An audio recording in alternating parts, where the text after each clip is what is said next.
내 이름은 박정희, 58살. 나는 남편 박준호와 함께 바닷가에 자리한 오래된 집에서 살고 있다.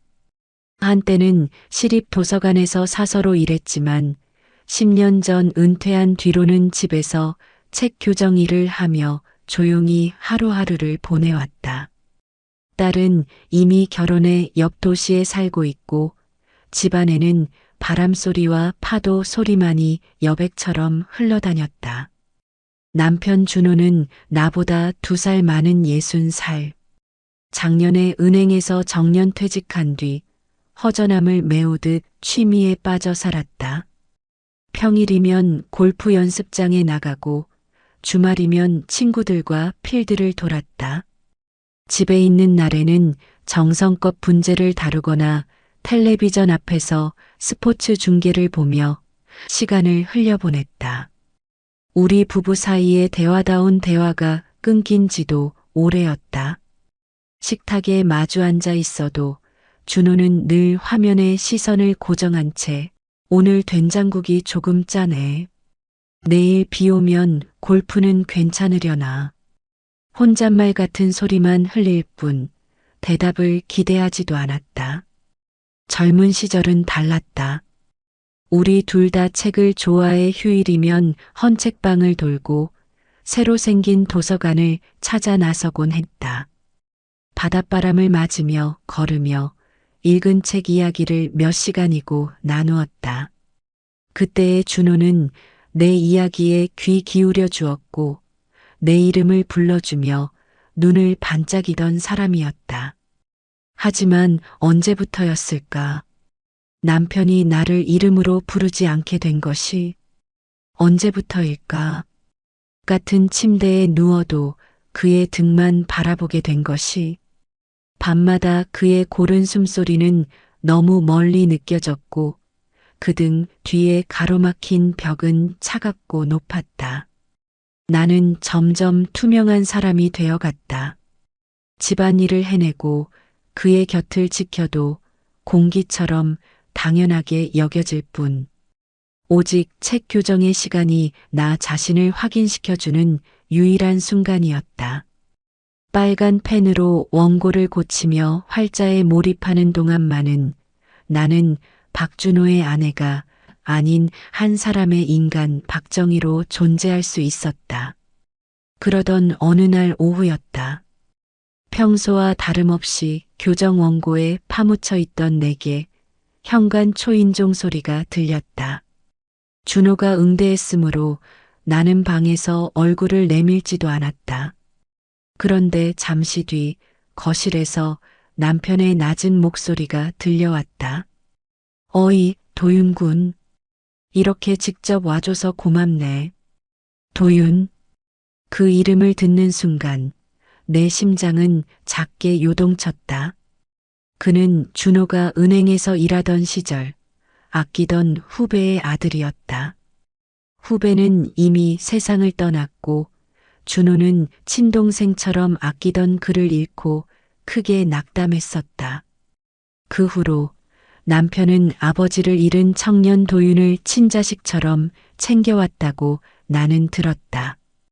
그날 도윤은 카메라 가방을 들고 찾아왔다. 오래된 마을 풍경 사진을 찍고 싶다며 준호에게 옛 자료와 사진을 부탁하러 온 것이었다. 정희, 차 좀 부탁하지. 준호가 내 이름을 불렀다. 나는 원고에서 손을 떼고 부엌으로 향했다. 그러다 거실로 들어선 순간 검은 머리를 길게 늘어뜨린 키 큰 청년이 자리에서 일어나 정중히 허리를 숙였다. 처음 뵙겠습니다. 한도윤이라고 합니다. 아버지가 생전에 박 선배님께 큰 신세를 졌다고 늘 말씀하셨습니다. 낯설지만 고요히 울리는 그의 목소리, 깊고 고든 눈빛이 나를 꿰뚫듯 마주했다. 그 순간 나는 이유 모를 동요를 느꼈다. 아, 아내입니다. 박정희라고 해요. 남편이 늘 잘 부탁드린다네요. 나는 어색한 미소로 인사를 하고 서둘러 주전자에 물을 올렸다. 하지만 귀는 거실의 대화를 놓치지 못했다. 준호가 저토록 즐겁게 웃는 소리를 나는 오랜만에 듣고 있었다. 트레이에 다관을 올려 내놓으려는 순간 도윤의 시선이 책 원고 더미에 닿았다. 혹시 책 교정 일을 하고 계신가요? 그의 눈빛이 반짝였다. 네, 조금 하고 있어요. 정말 대단하시네요. 저도 책을 좋아합니다. 특히 옛 문학 작품을.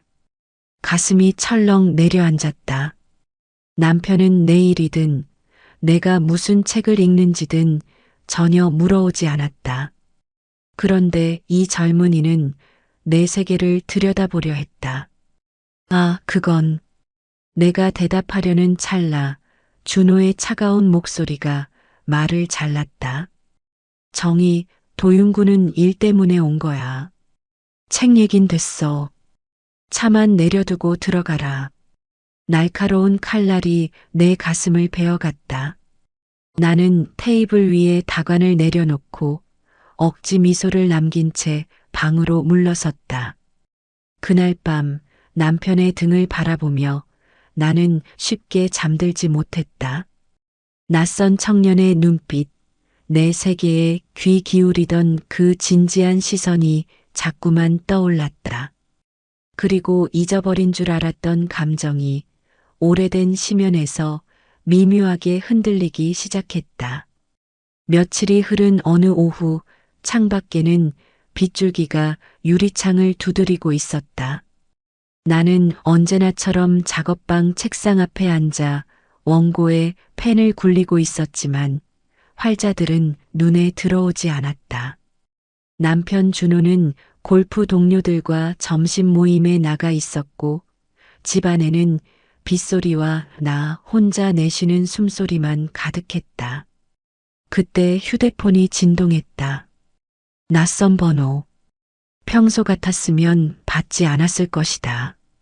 하지만 이상하게도 그날은 받아야 한다는 예감이 내 손을 움직이게 했다. 여보세요? 아, 혹시 정희 선생님이신가요? 불쑥 전화드려 죄송합니다. 저는 한도윤이라고 합니다. 수화기 너머로 들려온 차분한 음성에 심장이 크게 뛰었다.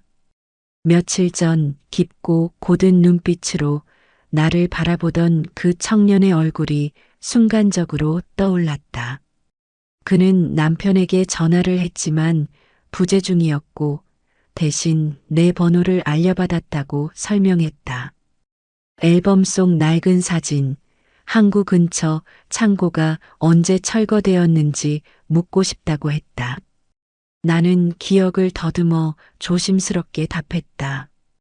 아마 20해 전쯤이었을 거예요. 딸아이가 초등학생일 때니까. 그렇군요. 감사합니다. 사실 지금 그 근처 카페에 있는데 혹시 잠깐만 뵙고 당시 이야기를 조금 더 들려주실 수 있을까요? 말도 안 되는 제안이었다. 남편이 없는 틈을 타 그의 후배 아들과 단둘이 만난다는 건 누가 봐도 위험한 일이었다. 그러나 내 입술에서 흘러나온 대답은 내 스스로도 낯설었다. 알겠습니다. 어디 계신가요? 전화가 끊긴 뒤 한동안 멍하니 앉아 있었다. 나는 분명 거절할 수 있었을 것이다. 그런데도 몸은 이미 옷을 갈아입고 우산을 챙겨 현관문을 열고 있었다. 비는 잦아들었지만 바닷바람에 젖은 공기는 축축하게 피부를 파고들었다. 카페 문을 열자 오래된 종소리가 맑게 울렸다. 그리고 창가에 앉아있던 도윤이 곧장 자리에서 일어나 반갑게 손을 흔들었다. 와주셔서 감사합니다. 괜히 번거롭게 해드린 건 아닌가 걱정했어요. 아니에요. 오히려 기분 전환이 되네요. 나는 조심스레 그 맞은편 자리에 앉았다. 테이블 위에는 그의 낡은 카메라와 두툼한 노트가 놓여 있었다. 그의 셔츠는 빗방울에 약간 젖어 있었는데 그 습기가 은은한 체온과 섞여 묘한 향기를 풍겼다. 우리는 항구의 옛 풍경, 사라진 건물들, 오래된 도서관 이야기를 나누었다. 그는 내 말을 한마디도 놓치지 않으려는 듯 고개를 끄덕이며 빼곡히 메모를 했다. 누군가가 내 이야기에 이렇게 진심으로 귀를 기울여 주는 것은 너무 오랜만이었다. 그러다 대화가 잠시 끊긴 순간 도윤이 불쑥 말했다. 정희 선생님, 며칠 전 박 선생님께서 조금 심하게 말씀하셨잖아요. 신경 쓰이셨을 것 같아 마음에 걸렸습니다. 나는 순간 심장이 얼어붙는 듯 했다. 그 장면을 그가 기억하고 있었다니. 괜찮아요. 원래 늘 그렇거든요. 남편은 원래 그런 사람이에요. 아닙니다. 저한테는 그렇게 보이지 않았습니다. 정희 선생님이 조금 상처받으신 듯해서 그의 시선이 깊게 박혀 들어왔다. 나는 눈을 피하지 못했다. 그리고 그 순간 그는 아주 낮은 목소리로 속삭였다. 선생님은 참 아름다운 분이십니다.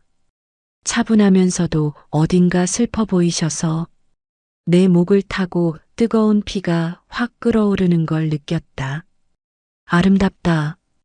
그 한마디가 오래 굳게 닫혀있던 마음의 문을 흔들었다. 그런 말씀 하면 안 되죠. 나는 애써 미소를 지었지만 목소리는 떨리고 있었다. 그는 어린아이처럼 순수한 눈빛으로 내 얼굴을 오래 바라보았다. 그 눈빛 속에 깃든 열기는 내 안의 금기를 조금씩 녹여내고 있었다. 카페 창밖의 빗줄기는 이미 멈춰 있었고 어두운 구름 틈새로 햇살이 스며들었다. 그러나 내 마음 속에는 이미 다른 폭풍이 몰아치고 있었다. 금지된 감정의 씨앗이 조용히 그러나 분명하게 싹트고 있었다. 그날 이후 우리는 간단한 메시지를 주고받기 시작했다. 오늘도 비가 오네요. 책상 앞에 오래 앉아 계시면 허리 아프실 텐데 쉬엄쉬엄 하세요. 그 내용은 사소했고 딱히 특별한 것도 없었지만 내 가슴은 매번 미묘하게 흔들렸다. 남편 준호가 골프 모임으로 집을 비우는 평일 낮 도윤과 나는 우연을 가장해 마을 작은 미술관에서 마주쳤다. 서가 앞에 나란히 앉아 책 이야기를 나누기도 했고 오래된 도서관의 벤치에 앉아 조용히 커피를 나누기도 했다. 그와 함께하는 시간은 짧았지만 이상할 정도로 선명했다. 그는 내가 무심히 흘린 말조차 놓치지 않았고 내 손끝이 멈춘 책의 표지에 대해 끝없이 이야기를 풀어냈다. 그러던 어느 날 도윤이 조심스럽게 말을 꺼냈다. 혹시 제 작업실에 와보시겠습니까? 옛 건물 사진과 자료들이 많아서 선생님께서도 흥미로워 하실 것 같아요. 나는 잠시 망설였으나 결국 고개를 끄덕였다. 그의 눈 속에 반짝이던 기대가 나를 거부할 힘을 앗아갔다. 바닷가 창고를 개조한 그의 아틀리에. 문을 열자 오래된 나무 냄새와 카메라 렌즈의 금속 냄새가 섞여 들어왔다.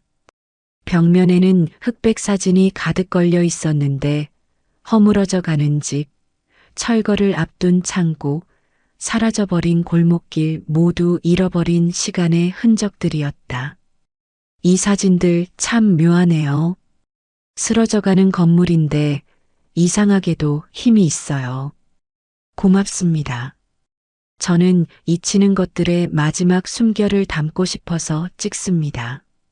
그는 내 옆에 다가서서 사진 한 장 한 장의 사연을 설명했다. 목소리는 낮고 차분했지만 그 온기는 가까이에서 전해지는 체온처럼 짙게 다가왔다. 정희 선생님이 이런 말을 해주시니 제 사진이 비로소 살아나는 것 같습니다. 그 순간 그의 손등이 내 손가락에 살짝 스쳤다.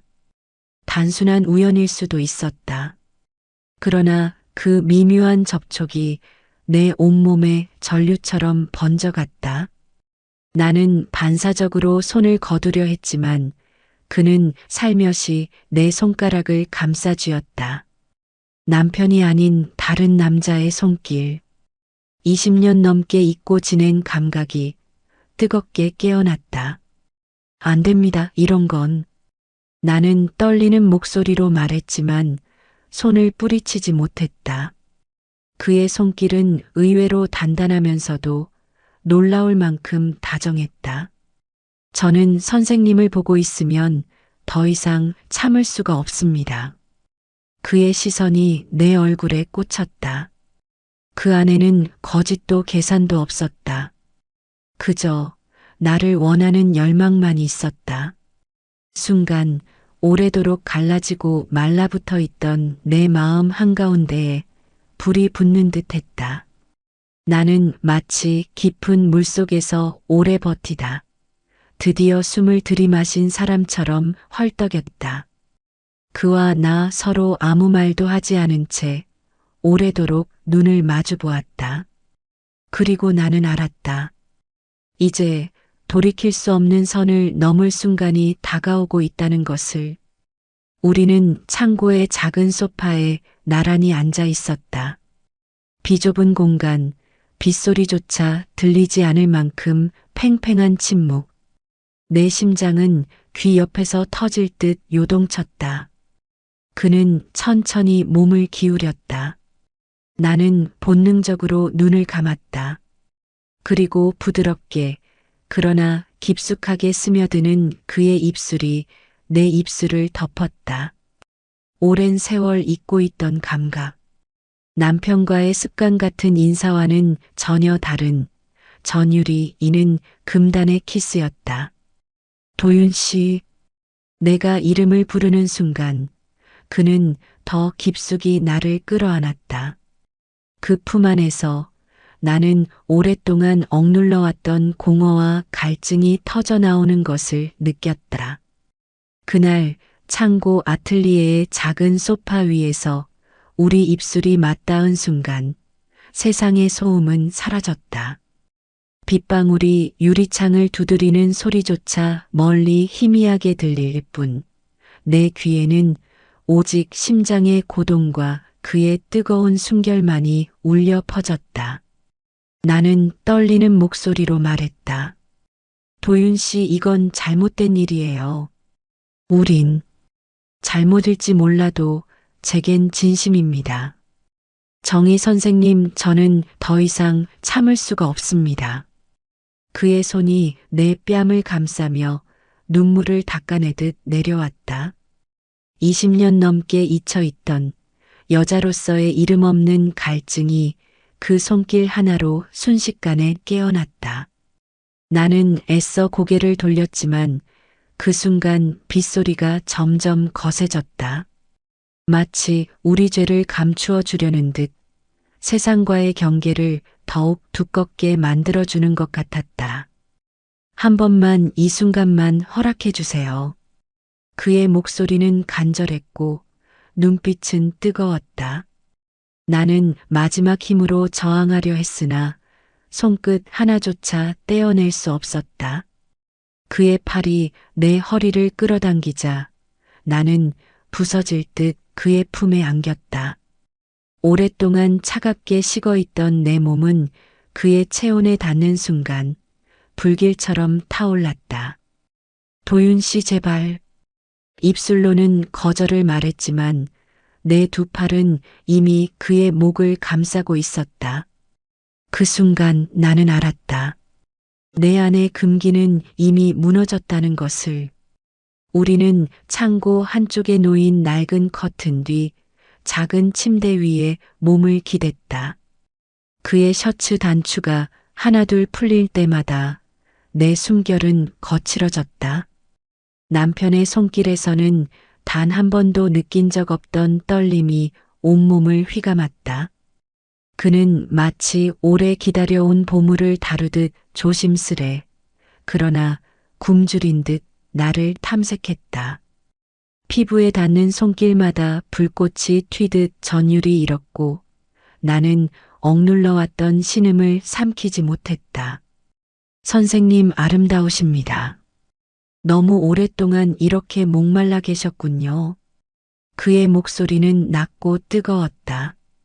나는 눈을 감은 채 오래도록 굶주려온 여자로서의 욕망이 되살아나는 것을 느꼈다.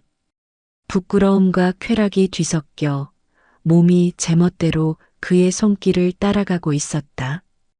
그날 밤 창고를 파고드는 빗소리는 우리 숨결과 얽혀 하나의 음률이 되었다. 나는 아내도 어머니도 아닌 한 사람의 여자 박정희로 그에게 껴안기고 있었다. 그의 체온 속에서 오랫동안 갈라지고 메말랐던 내 안의 샘이 비로소 터져 흘러내렸다. 모든 것이 잘못된 일이라는 걸 알면서도 나는 멈추지 않았다. 그와 나는 서로를 더 깊이 탐하며 더 이상 물러설 수 없는 선을 넘어섰다. 밤이 깊어가고 빗소리가 잦아들 무렵 우리는 나란히 누워 있었다. 그는 내 손을 꼭 잡은 채 속삭였다. 이제야 진짜 정혜 선생님을 만난 것 같습니다. 나는 대답할 수 없었다. 그저 눈물이 번지는 시야 속에서 그의 가슴에 얼굴을 묻은 채 조용히 떨고 있었다. 그날 이후 나는 완전히 다른 두 세계를 오가며 살게 되었다. 낮에는 남편 준호의 아내로서 평소처럼 밥상을 차리고 분재에 물을 주며 조용히 집안을 지켰다. 그러나 남편이 골프 모임으로 집을 비우는 날이면 나는 도윤의 아틀리에로 향했다. 낡은 창고 건물 안 빛바랜 커튼이 드리운 침대 위에서 우리는 서슴없이 서로를 갈망했다. 금단의 관계라는 죄책감은 언제나 그림자처럼 따라붙었지만 그보다 더 큰 것은 여자로서 다시 태어나는 전율이었다. 선생님은 참 놀라우십니다. 이렇게 뜨겁게 살아계신데 왜 그걸 숨기고 계셨던 겁니까? 그의 속삭임은 내 귓불을 간지럽혔고 나는 부끄러움에 몸을 떨었다. 남편에게선 들을 수 없던 말, 나를 여자로 불러내는 단어 하나하나가 피부를 파고들었다. 도윤 씨 제발 그만, 오늘은 그냥 얘기만 해요. 나는 늘 같은 말로 저항했지만 이미 두 손은 그의 어깨에 매달려 있었다. 그가 내 블라우스 단추를 풀어내는 순간 입술은 내 목선을 따라 천천히 내려갔다. 억눌러온 신음이 새어나왔고 그 소리에 나 스스로 놀라 입술을 깨물었다. 하지만 그는 내 턱을 들어 올리며 다시 입술을 겹쳤다. 억지로 참지 마세요. 선생님이 원하시는 걸 제가 다 드리겠습니다. 그의 말은 달콤한 독처럼 스며들어 더 이상 내 안의 갈증을 숨길 수 없게 만들었다. 아틀리에는 늘 우리 둘의 숨결로 가득 찼다. 어느 날은 사진을 찍는 척하며 내 뒷모습을 오래도록 담았다. 셔터 소리 하나에도 나는 붉어진 얼굴을 감추지 못했고 그는 웃으며 내 허리를 끌어안았다. 또 다른 날에는 빗속에서 젖은 옷을 마르기도 전에 서로의 몸을 탐하며 부딪혔다.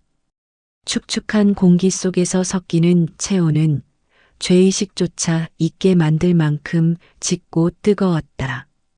남편과 함께 있을 때는 단 한 번도 느끼지 못했던 원초적인 허기. 나는 그 갈증을 도윤에게서 끝없이 채워갔다. 그러나 그만큼 두려움도 커졌다. 집에 돌아오면 나는 거울 앞에서 스스로를 오래도록 들여다보곤 했다. 화장이 짙어진 건 아닌지, 옷차림이 변한 건 아닌지, 남편이 눈치채진 건 아닌지. 그러던 어느 저녁 준호가 식탁에서 불쑥 말했다. 정희, 요즘 뭔가 달라졌네. 예전보다 얼굴이 더 환해졌어. 뭐 좋은 일이라도 있나? 그 순간 심장이 얼어붙었다. 숟가락을 쥔 손이 미세하게 떨렸다. 나는 애써 태어난 척 웃으며 대답했다. 그런 거 없어요. 그냥 요즘 교정일이 많아 바빠서 그런가 봐요. 그래. 그런데 참 이상하네. 요즘은 예전보다 더 젊어 보이거든. 그 말에 나는 목구멍까지 죄책감이 차올라 도저히 밥을 삼킬 수가 없었다. 그날 밤 남편이 등을 돌리고 잠든 사이 나는 도윤의 메시지를 확인했다. 오늘 하루 종일 선생님 생각만 했습니다. 보고 싶습니다. 나는 손끝을 떨며 답장을 썼다. 나도 그랬어요. 그 짧은 문장 하나로 다시는 빠져나올 수 없는 길에 더 깊이 발을 들였음을 알았다. 죄의식과 쾌락 두 가지 감정이 내 안에서 격렬히 싸우며 뒤엉켰다. 그러나 결국 이 밤을 지배한 것은 후자가 아니었다. 나는 이미 사랑이라는 이름의 불륜에 온몸을 던지고 있었다. 미래는 점점 대담해졌다. 도윤과 나는 이제 단순히 그의 아틀리에에 머무는 것만으로는 만족하지 못했다. 때로는 바닷가 근처 작은 여관을 빌려 낮부터 밤까지 서로의 몸과 마음을 탐했다. 땀에 젖은 시트 위 나는 스스로가 다시 젊어진 듯 느꼈다.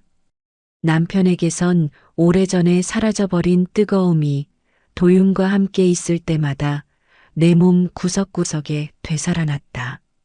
그의 거친 손길, 그리고 속삭임. 선생님은 누구보다도 아름답습니다. 더 이상 아내나 어머니로만 살지 마세요. 저에겐 여자 그 자체이십니다.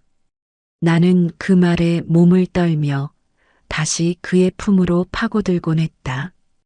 그러나 환희의 절정이 지나고 나면 언제나 찾아오는 것은 짓누르는 죄책감이었다.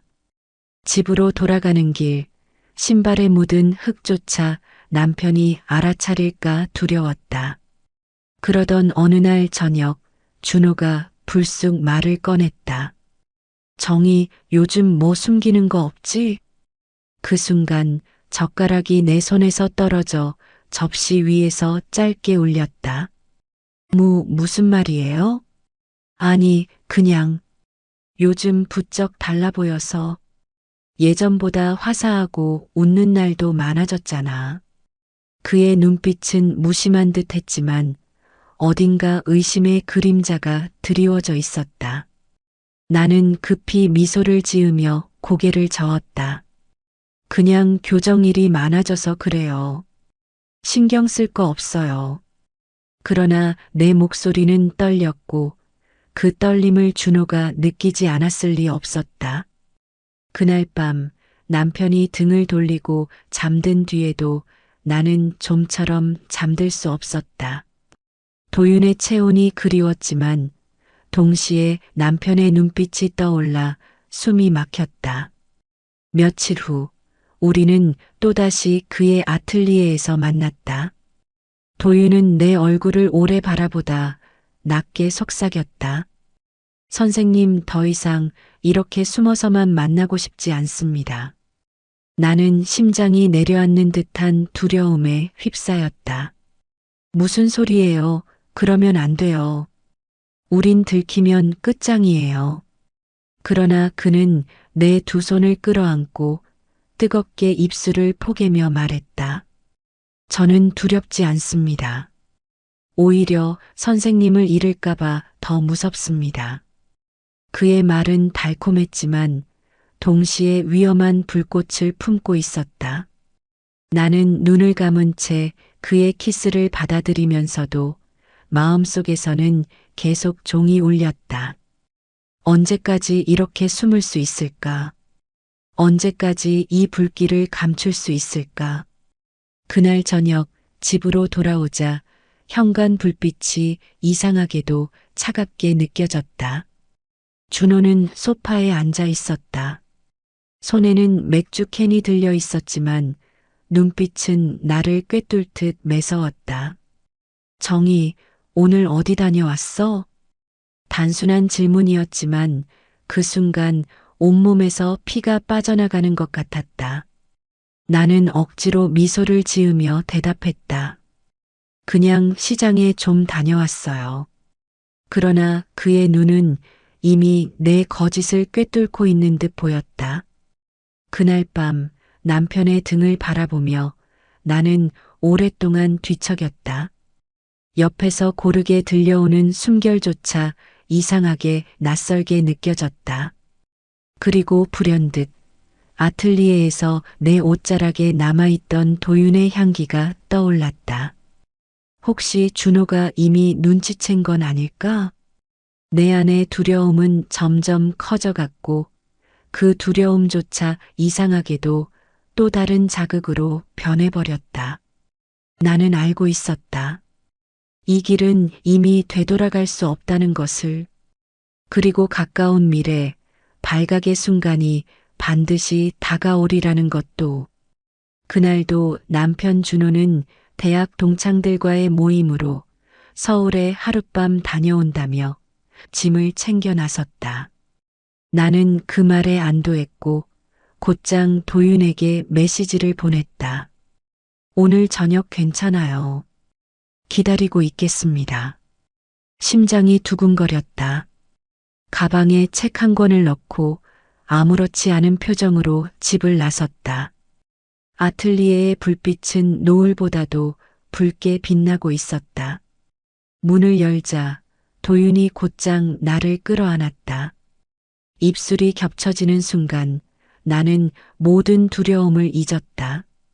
그의 셔츠를 스치는 손끝, 젖어드는 숨결, 소파 위에 부딪히는 우리의 몸. 우리는 마치 세상이 끝나는 날처럼 서로를 탐했다. 선생님, 오늘 밤은 절대 놓치고 싶지 않습니다. 그의 뜨거운 목소리에 나는 더 이상 아무런 저항도 할 수 없었다. 온몸이 불덩이처럼 달아올라 오직 그만을 원했다. 그러나 그 열정의 절정에서 갑자기 쾅 하고 문이 열렸다. 몸이 얼어붙었다. 도윤의 손길이 멈추었고 나는 비명을 지르지도 못한 채 고개를 돌렸다. 현관에 서 있는 사람은 예정대로라면 서울에 있어야 할 남편 준호였다. 그의 눈은 번개처럼 차갑게 빛났고 얼굴은 분노로 굳어 있었다. 역시 여기 있었군. 낮게 울리는 목소리는 무겁게 떨리고 있었다. 나는 벌거벗은 채 시트에 몸을 감쌌고 도윤은 혼란스러운 표정으로 나와 남편 사이를 번갈아 보았다. 아, 박 선배님. 그가 말을 잇기도 전에 준호가 날카롭게 쏘아붙였다. 입 다물어라. 내 아버지가 무덤에서 통곡하겠구나. 그 한마디에 도윤의 얼굴은 창백하게 질렸다. 나는 그 모습을 보며 숨이 막혔다. 정희. 남편이 나를 향해 천천히 걸어왔다. 그 발걸음 하나하나가 바닥을 짓누르는 쇳덩이 같았다. 언제부터다? 대답해. 언제부터 이 꼴을 버리고 다닌 거냐? 나는 떨리는 목소리로 겨우 말했다. 3달 전부터. 순간 그의 눈빛이 번쩍이며 흔들렸다. 3달 내가 매일 골프다 뭐다 하고 있을 때 너는 그 어린 놈과 이렇게. 말끝이 비틀리며 분노와 절망이 뒤섞인 목소리로 변해갔다. 당신이 잘못한 게 아닙니다. 전부 내가 울먹이며 말했지만 그는 주먹을 쥐고 소파 옆을 쾅 내려쳤다. 나는 비명을 삼키며 뒷걸음질 쳤다. 왜 그랬어? 내가 뭐가 부족했어? 대체 왜? 그의 외침은 아틀리에의 벽에 부딪혀 메아리 쳤다. 눈물이 터져 나왔고 나는 결국 진심을 토해냈다. 외로웠어요. 너무 오랫동안 당신의 아내로만 살았지 여자로는 잊혀졌으니까. 그 순간 준호의 얼굴이 무너져 내렸다. 분노 속에 감춰져 있던 상처와 절망이 그대로 드러났다. 도윤은 그 광경을 지켜보다가 조심스레 나섰다. 박 선배님 죄송합니다. 하지만 정희 선생님은 닥쳐라. 남편의 고함이 번개처럼 번졌다. 넌 나의 후배의 아들이었다. 내 동생처럼 여겼던 사람의 아들이. 그런데 감히 내 아내를. 나는 두 남자 사이에 끼어 울부짖듯 외쳤다. 그만해요, 제발. 그러나 이미 균열은 걷잡을 수 없이 벌어져 있었다. 남편의 눈빛은 분노와 절망 그리고 씻을 수 없는 배신감으로 타올랐고 도윤의 얼굴에는 깊은 죄책감과 미련이 어렸다. 그날 우리의 금단의 사랑은 은폐의 장막을 벗고 세상 가장 잔혹한 방식으로 드러나 버렸다. 그리고 나는 알았다. 이후의 삶은 절대 예전으로 돌아갈 수 없으리라는 것을. 아틀리에에서의 충돌은 그 자리에서 끝나지 않았다. 남편 준호는 내 손목을 거칠게 잡아채더니 마치 죄인을 끌어내듯 차 안으로 밀어 넣었다. 나는 옷자락을 추스르며 눈물을 삼켰다. 도윤이 멀리서 무력하게 서 있는 모습이 마지막으로 스쳐 지나갔다. 차 안은 숨조차 막힐 만큼 무겁고 차가웠다. 핸들을 잡은 준호의 손등에는 힘줄이 도드라졌고 옆 얼굴은 돌처럼 굳어 있었다. 나는 아무 말도 할 수 없었다. 차창 밖으로 스치는 가로등 불빛이 눈물에 번져 흩어졌다. 집에 도착하자마자 그는 나를 거실 소파에 내던지듯 앉혔다. 그리고 두 눈을 붉힌 채 나를 내려다보았다. 언제부터인지 말했지? 3달. 3달 동안 너는 내 눈을 보면서도 다른 남자 품에 안겨 있었다는 거냐? 나는 고개를 떨군 채 떨리는 목소리로 대답했다. 네. 순간 그의 손이 공중을 스쳤다. 나는 반사적으로 몸을 움찔했지만 손바닥은 허공을 지나가고 말았다. 그는 이를 악물고 주먹을 떨며 낮게 말했다. 차라리 때렸으면 나았을 거다. 그런데 손이 떨어지질 않는구나. 너를 아직도 사랑하는 건가, 내가. 그 말에 나는 더욱 눈물이 쏟아졌다. 왜 그랬어, 정희? 내가 뭐가 그렇게 부족했나? 돈도, 집도, 자식도 다 지켜줬잖아. 그런데 대체 뭐가 모자라서. 그의 외침은 심장을 후벼 팠다. 나는 결국 울부짖듯 고백했다. 당신 잘못이 아니에요. 그냥 너무 외로웠어요. 당신은 늘 뒷모습만 보이고 나는 집안에서 공기처럼 살아왔어요. 도윤은 나를 다시 여자라고 불러준 사람이었어요. 그 순간 그의 얼굴이 처참히 일그러졌다. 분노와 슬픔 그리고 깊은 상실감이 동시에 터져 나오는 듯 했다. 그래서 그 젊은 놈한테 몸을 줬다는 거냐? 그의 목소리는 낮지만 칼날처럼 날카로웠다. 나는 더 이상 부정할 수 없었다. 눈물이 얼굴을 타고 흘러내리며 나는 고개를 끄덕였다. 긴 침묵 끝에 준호는 천천히 입을 열었다. 좋다. 이 결혼, 이제 끝내자. 그는 서랍에서 이혼 서류를 꺼내와 내 앞에 내던졌다. 하얀 종이 위에 쓰인 협의 이혼 신청서라는 글자가 내 눈을 찔렀다. 나는 손으로 입을 막으며 흐느꼈다. 28년의 세월이 단 한 장의 종이로 산산조각 나는 순간이었다. 짐은 내가 챙겨. 아이들에겐 내가 설명하마. 너는 내가 원하는 대로 살면 되겠지. 그의 목소리는 이미 감정이 빠져나간 껍데기 같았다. 그날 밤 나는 침실이 아닌 작은 방에서 홀로 잠을 청했다. 그러나 눈을 감을 수가 없었다. 남편의 차가운 눈빛, 그리고 도윤의 뜨거운 손길이 교차하며 내 마음을 찢었다. 나는 이불을 끌어안은 채 중얼거렸다. 나는 무엇을 선택한 걸까? 사랑인가? 배신인가? 몸은 아직도 도윤의 열기를 기억하고 있었다.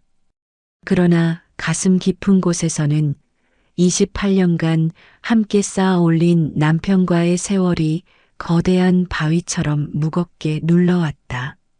새벽녘 나는 거울 앞에 섰다. 부스스한 머리, 붉게 달아오른 눈과 입술에 아직도 남은 미세한 떨림. 그 모습은 아내도 어머니도 아닌 죄와 쾌락 사이에 갇힌 한 여자의 얼굴이었다. 나는 알았다. 이제부터의 삶은 선택의 무게에 영원히 짓눌리게 되리라는 것을. 이혼 서류가 거실 테이블 위에 놓인 채 며칠이 흘렀다. 집안은 무덤처럼 고요했고 남편 준호는 서재에 틀어박혀 나오지 않았다. 우리는 같은 지붕 아래 살고 있지만 서로의 얼굴조차 보지 않는 낯선 동거인이 되어 있었다. 나는 부엌에서 설거지를 하다가도 손이 멈췄고 거울 앞에 서면 내 얼굴이 낯설게 보였다. 여자의 흔적이 아직도 피부에 남아 있었다. 도윤의 체온, 손길, 입술의 기억이 나를 죄인처럼 불태우고 있었다. 그러던 어느 밤 서재 문이 덜컥 열렸다. 준호가 거칠게 걸어 나와 내 앞에 섰다. 손에는 아직도 그 이혼 서류가 들려 있었지만 그의 얼굴에는 단순한 분노가 아닌 복잡한 감정이 얽혀 있었다. 정의. 대체 왜였지? 내가 그렇게까지 목말라 있었다면 왜 나한테 말하지 않았어? 그의 목소리는 낮게 떨리고 있었다. 나는 입술을 깨물었다. 말해도 당신은 듣지 않았을 거예요. 나는 늘 공기 같은 존재였으니까. 그 순간 그의 눈에 깊은 고통이 번졌다. 그래서 그놈을 택한 거냐? 나보다도? 나는 대답하지 못했다. 침묵이 곧 답이었다. 분위기는 무겁고 숨막혔지만 이상하게도 그 눈빛 속에는 또 다른 불꽃이 일렁이고 있었다. 28년 동안 서로를 너무 당연하게 여긴 결과가 이 파국을 불러온 게 아닐까? 준호가 갑자기 내 손목을 움켜쥐었다. 정희, 넌 아직도 내 아내야. 아무리 다른 놈과 몸을 섞었어도 내 살 냄새, 내 눈빛 난 다 기억하고 있어. 그의 손길은 분노와 욕망이 뒤섞여 거칠었다. 나는 당황해 몸을 빼려 했지만 이미 그의 품 안에 갇혀버렸다. 이러지 마세요, 지금은. 아니, 이제라도 확인해야겠어. 널 아직 되찾을 수 있는지 아니면 이미 완전히 잃은 건지. 그의 입술이 억세게 내려왔다. 나는 놀라움과 두려움 그리고 묘한 흥분에 휘말려 숨이 막혔다. 남편의 입맞춤은 오랜 세월 잊었던 불꽃을 다시 일깨우려는 듯 절박하고 거칠었다. 나는 혼란스러웠다. 남편의 거친 손길 속에서 죄책감이 불타올랐지만 동시에 오래된 갈망이 다시 피어오르고 있었다. 도윤의 부드럽고 젊은 열정과는 전혀 다른 무겁고 익숙한 힘. 그 무게가 나를 다시 현실로 끌어당기고 있었다. 정이 대답해. 넌 아직 내 아내인가? 그의 목소리는 갈라져 있었고 나는 눈을 감았다. 심장은 미친 듯이 뛰었고 내 입술은 결국 그의 입술을 다시 찾아갔다. 그날 밤 우리는 오랜만에 부부의 몸으로 얽혔다. 그러나 그것은 사랑의 행위라기보다는 잃어버린 시간을 증명하려는 몸부림에 가까웠다. 욕망과 분노, 회한과 집착이 뒤섞여 우리는 서로를 마치 부서져가는 배처럼 붙들고 있었다. 숨이 가빠지고 시트는 젖어들었으며 내 안에서는 두 남자의 체온이 뒤엉킨 듯 혼란이 몰아쳤다. 행위가 끝난 뒤 준호는 등을 돌리고 누웠다. 나는 그의 넓은 어깨를 바라보며 한없이 눈물이 흘러내렸다. 남편의 품 안에 있으면서도 도윤의 얼굴이 떠올랐기 때문이다. 나는 알았다. 이 길의 끝은 파멸일 수도 혹은 재생일 수도 있다. 그러나 반드시 선택해야 한다는 것만은 분명했다. 그 밤 이후 집안의 공기는 전혀 달라졌다. 남편 준호와 나는 다시 침대를 함께 썼지만 그곳엔 여전히 깊은 균열이 남아 있었다. 몸은 한 번 더 뒤엉켰지만 마음은 여전히 두 갈래 길 위에서 헤매고 있었다. 다음 날 아침 남편은 묵묵히 식탁에 앉아 밥을 뜨고 있었다. 그의 시선은 내게 머물렀으나 예전처럼 무심하지도 또 온전히 따뜻하지도 않았다. 무겁고 복잡한 감정이 소용돌이치는 눈빛. 정희. 그가 낮게 불렀다.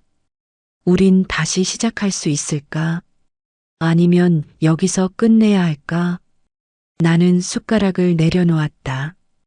도윤의 이름이 목구멍까지 차올랐지만 끝내 말할 수 없었다. 그의 손길은 여전히 뜨겁게 기억 속에 남아 있었지만 동시에 남편과 쌓아온 세월은 바위처럼 무거웠다. 준호 씨 저도 모르겠어요. 하지만 한 가지는 알아요. 당신 없이는 제 삶이 너무 공허하다는 걸. 내 목소리는 떨렸지만 그 속에는 진심이 있었다. 며칠 후 도윤에게서 메시지가 왔다. 선생님, 보고 싶습니다. 단 한 번만 더 얼굴을 뵙고 싶습니다. 나는 휴대폰을 오래 쥐고 있었다. 손가락은 답장을 쓰려다 멈추기를 반복했다. 끝내 화면을 끄며 눈물이 흘렀다. 그와의 나날은 뜨겁고 달콤했지만 동시에 모든 것을 잃게 만들었다. 나는 깨달았다. 내가 진정 원하는 것은 다시 사랑받는 아내, 그리고 다시 시작하는 부부라는 것을. 그날 밤 나는 용기를 내어 남편에게 다가갔다. 그의 서재 문을 두드리고 조심스럽게 들어가 말했다.